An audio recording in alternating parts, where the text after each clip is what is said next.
Waouh!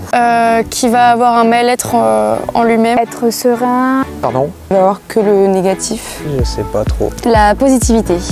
C'est un sentiment émotionnel, c'est une quête sans fin.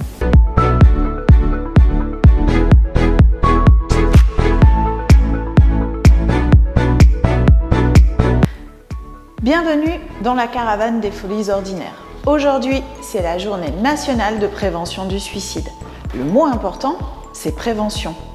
Vous me suivez ?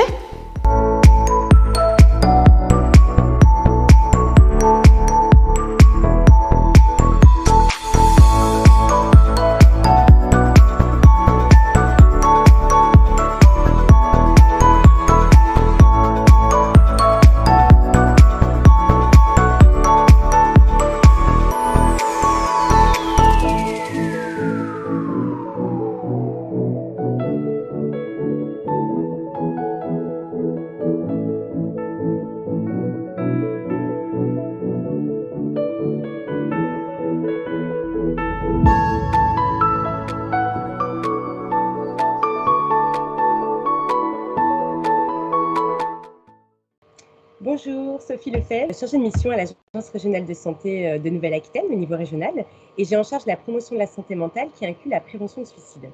Aujourd'hui, je vais vous présenter rapidement notre stratégie régionale que nous avons sur la prévention du suicide. Les différents axes sont les suivants. La formation et la mise en lien des professionnels de santé pour repérer et évaluer le risque suicidaire.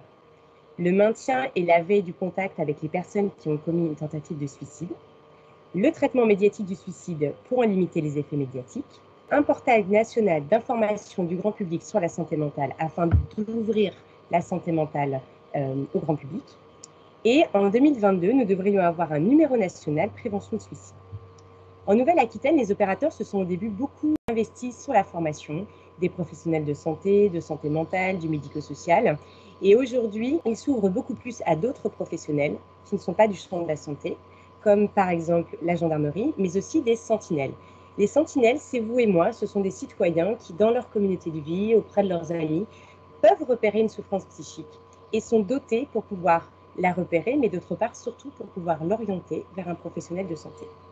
Donc aujourd'hui, on compte beaucoup sur ces formations pour agir, mais aussi pour aider les sentinelles qui pourront repérer la souffrance un peu partout.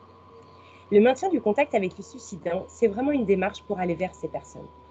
On sait qu'après un suicide, on risque de nouveau d'avoir des idées noires et d'avoir un risque de récidive. C'est pour cela qu'on propose à ces personnes une petite carte où est noté un numéro de téléphone afin qu'ils puissent appeler s'ils ont besoin. Mais c'est aussi une démarche en leur téléphonant, en leur envoyant des SMS et des cartes postales pour leur proposer d'être là et pour les aider en cas de souffrance psychique.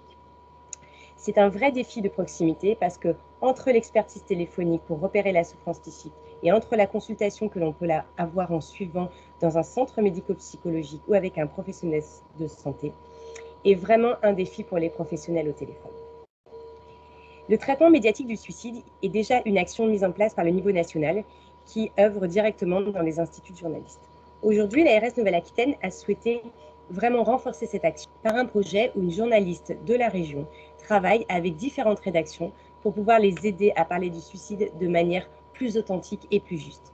Mais elle va aussi armer les professionnels de santé qui sont parfois un peu méfiants pour s'exprimer auprès des journalistes en les formant aux techniques journalistiques.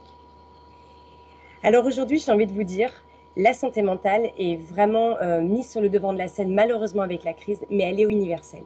On peut tous être touchés par un mal-être ou par des idées noires. Alors, pour être collectif, aujourd'hui, j'ai envie de dire merci aux professionnels et aux opérateurs qui s'engagent au quotidien sur la prévention du suicide. Merci surtout pour leur militantisme. Et tous ensemble, j'espère que pour agir, on va agir ensemble. À bientôt.